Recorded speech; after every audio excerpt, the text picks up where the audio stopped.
उत्तर प्रदेश सरकार द्वारा एक घोषणा की जाती है जिसमें ये कहा जाता है कि अब आउटसोर्सिंग कर्मचारियों के लिए निगम बनाया जाएगा। लेकिन जब ये बातें निकलकर सामने आती हैं उसके कुछ वक्त बाद से ही कर्मचारियों के बीच में काफी ज्यादा असमंजस की स्थिति बन जाती है, क्योंकि किसी का ये कहना होता है कि निगम बनने से काफी ज्यादा फायदे होने वाले हैं, तो किसी का ये कहना होता है कि निगम बनने से काफी ज्यादा नुकसान होने वाले हैं। और इस वजह से जो आउटसोर्सिंग के कर्मचारी हैं वो काफी ज्यादा परेशान होते हुए नजर आते हैं। यहाँ तक कि कर्मचारियों के बीच में ऐसी स्थिति बन जाती है कि उनका ये मानना हो जाता है कि कहीं उनकी नौकरियां उनके हाथ से न चली जाएं। इस तरह की तमाम स्थितियां होती हैं जिस वजह से कर्मचारी काफी ज्यादा परेशान नजर आते हैं। तो इस बात की पुष्टि करते हुए अटल टीवी की टीम बातचीत करती है संयुक्त राष्ट्रीय स्वास्थ्य मिशन कर्मचारी संघ के प्रदेश महामंत्री योगेश उपाध्याय से। तो उन्होंने कई सारे निगम के फायदे भी गिनाए, इसी के साथ उन्होंने कई सारे नुकसान भी गिनाए हैं। उनका साफ तौर पर यही कहना है कि निगम बनने से बहुत सारी चीजें काफी बेहतर हो जाएंगी, जैसे कि मानदेय को लेकर चीजें काफी अच्छी होती हुई नजर आने वाली है। और जो कर्मचारियों के बीच में इस बात की आशंका है कि कहीं उनकी नौकरियां उनके हाथ से न चली जाए, तो ये बिल्कुल ही गलत है। कर्मचारियों की नौकरियां बिल्कुल भी उनके हाथों से नहीं जाने वाली हैं। यहाँ तक कि अगर सरकार ने निगम बनाने की बात कह दी है तो इससे कर्मचारियों को फायदे जरूर होंगे। और अगर हम बात करें एनएचएम की, तो एनएचएम को भी इसके फायदे मिल सकते हैं। और लगातार एनएचएम में जो समस्याएं थी उनका एक एक करके शासन प्रशासन की तरफ से समस्याओं का हल किया जा रहा है। कारण ये रहा है कि संगठन की बैठक और वार्ता लगातार शासन प्रशासन के साथ होती रही। और जो कर्मचारियों की अन्य समस्याएं उसको लेकर भी योगेश उपाध्याय ने बताया है कि वो लोग लगातार मुलाकातें करेंगे, लगातार बैठ के करेंगे। और इस बात की पूरी उम्मीद है कि जल्द से जल्द एनएचएम में जितनी भी समस्याएं व्याप्त हैं वो हल होती हुई नजर आएंगी। फिलहाल निगम को लेकर जो इतनी सारी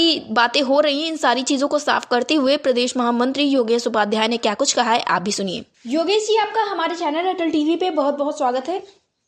जी धन्यवाद।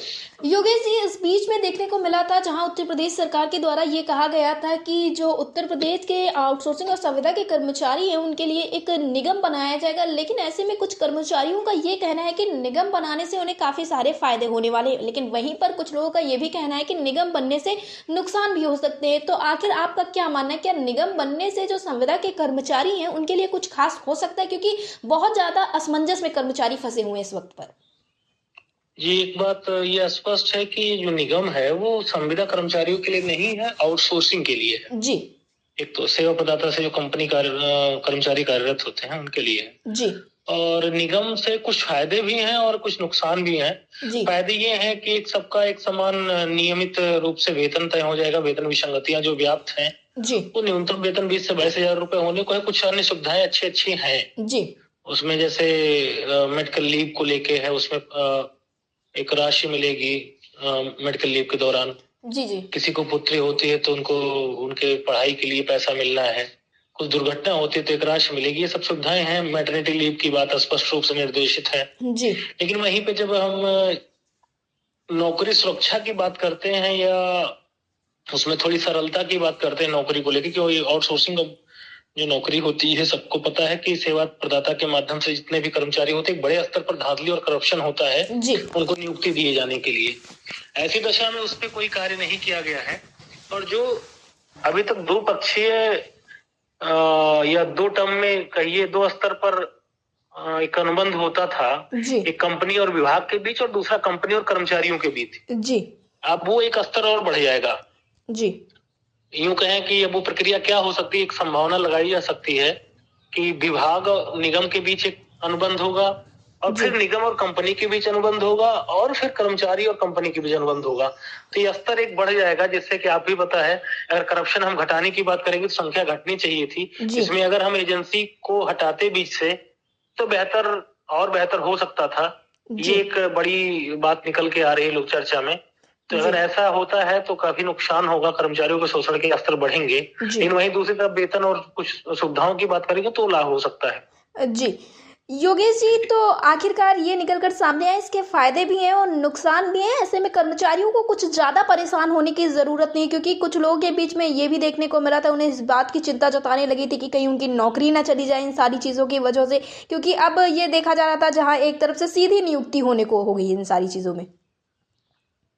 जी नहीं, नौकरी तो किसी की नहीं जानी, ये स्पष्ट रूप से निर्देशित है। सुप्रीम हाई कोर्ट का आदेश भी है, सुप्रीम कोर्ट का आदेश है, सरकार की भी नीतियां हैं जी कि अगर कोई कंपनी बदलती है किन्हीं दशा में तो कर्मचारी वही रहते हैं। ऐसे में जब निगम आया हुआ है और एजेंसी जो ही रहेंगी तो कोई बदलने वाला नहीं, किसी को नुकसान नहीं होगा। लेकिन एक जो उम्मीद थी कि और बेहतर हो सकता था वो थोड़ा सा निराशा की बात है जी बाकी और लाभ की बातें तो है इस निगम में। जी योगेश जी, इस बीच में मैं आपसे जानना चाहूंगी, जैसा कि संयुक्त राष्ट्र स्वास्थ्य मिशन कर्मचारी संघ के द्वारा लगातार प्रयास किया जा रहा था समस्याओं के हल के लिए, तमाम बार इन सारी चीजों को लेकर कार्यक्रम भी किए गए, ज्ञापन पत्र भी सौंपा गया है, तो इस वक्त पर क्या स्थिति बनी हुई है एनएचएम के कर्मचारियों की? एनएचएम कर्मचारियों इससे आच्छादित होते हैं ये नहीं, ये तो शासनादेश आने के बाद स्पष्ट होगा। जी लेकिन ये स्पष्ट है कि जब सरकार की एक संविदा आउटसोर्सिंग के लिए नीति आ जाएगी न्यूनतम वेतन की, जी इसमें स्पष्ट रूप से कि 20 से 22 हजार रुपए अन्य सुविधाएं, बीमा की और चीजें देने की बात अगर होती है, जी तो जाहिर सी बात है वो नीति अगर प्रदेश पे लागू होती है तो राष्ट्रीय स्वास्थ्य मिशन, जो कि भारत सरकार द्वारा वित्त पोषित होने के बाद भी जी भारत सरकार का कहना है कि ये राज्य का विषय होता है स्वास्थ्य, क्योंकि अन्य राज्यों में ऐसी सुविधाएं दी जा चुकी हैं। जी एक उम्मीद है कि इससे एक हम नीति पाएंगे प्रदेश को, उसी नीति को एनएचएम पे भी लागू कराए जाने का प्रयास होगा, तो एक रास्ता दिखेगा जिससे एनएचएम को भी लाभ मिलने की संभावनाएं पूरी होंगी। जी योगेश जी, एनएचएम में इसको अगर हटा दें तो इसके अलावा भी काफी सारी समस्याएं व्याप्त थी, जिनके हल के लिए लगातार आप लोगों के द्वारा प्रयास किया गया और कुछ समस्याएं हल होती हुई भी नजर आई हैं, लेकिन जो अन्य समस्याएं हैं उसको लेकर अभी किस तरह से कार्यक्रम चल रहे हैं? जी, हमारी जो भी समस्याएं हैं, जैसे एक हम लोग का स्वास्थ्य बीमा चल रहा है, प्रक्रिया में बजट आवंटन था, तो जी जी एक लंबे प्रयास के बाद दुर्घटना बीमा लागू हुआ, आगे स्वास्थ्य बीमा प्रक्रिया में है। जी और वेतन विसंगति एक बड़ी मुद्दा रहा है, तो ये वेतन विसंगति हम मान के चल रहे हैं कि जो प्रक्रिया में और ये निगम आएगा, जी उन सबको मिला के हमारी जो एक बैठक नियमित रूप से तय हुई है, होनी है शासन में, जी उसमें इसका हम समाधान करेंगे और छोटे छोटे जो समस्याएं उनको वार्ता से करके हल निकालेंगे। जी ऐसा रूपरेखा तय हुआ है जी कि आगे शासन और संगठन के बीच में नियमित रूप से बैठक होती रहेंगी, जी तो पूरा विश्वास है कि समाधान होगा। जी योगेश जी, अटल टीवी से जुड़ने के लिए धन्यवाद। धन्यवाद।